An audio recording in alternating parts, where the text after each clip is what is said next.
Like everything, just your basic needs are getting unattainable, you know?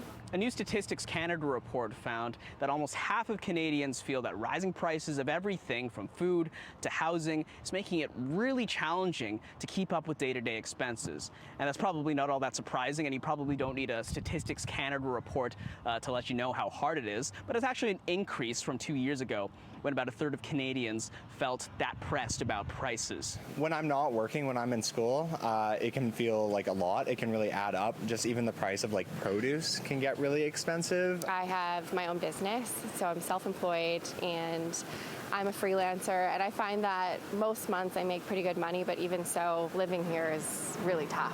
Overall, younger Canadians are feeling that financial hardship gripping them. They're worried about rising prices, including on their biggest expense, housing, which in Vancouver, of course, is the most expensive in the entire country. The average rent for a one-bedroom apartment in Vancouver went up this month to $2,761. In second place, there was Burnaby. That's the second most expensive place to rent a one-bedroom, and in third place was Toronto. Some people who have stable housing, who bought housing decades ago sometimes, don't really appreciate how difficult it is, especially for young people, to make it in this city.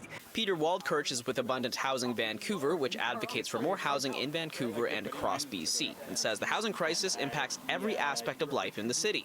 While BC's housing ministry has forced municipalities to commit to new housing targets, legislated for more density around transit, and put millions into building new homes, Waldkirch says it hasn't been strong enough. Over the last 2 years, sadly, things haven't been getting better. At the provincial level, the government has instituted some strong pro-housing policies, which is a step in the right direction. But I think how severe the crisis is shows that we need bold action from our leaders, and I don't think we're really getting it yet. The StatsCan report says over half of people aged 15 to 34 reported being very concerned about housing affordability.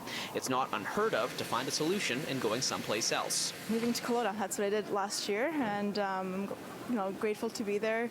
The commute's much shorter, so you don't have to spend much money on gas and parking. Households with kids were also more likely to report more financial difficulties compared to other households, along with individuals with disabilities, and not surprisingly, rising prices disproportionately impact lower-income people. Waldkirch says it all comes back to a lack of affordable housing. Entire generations of people are losing confidence in the Canadian society because of the housing crisis. We need really bold action, and the status quo just is not working. In Vancouver, Kier Juneau, City News.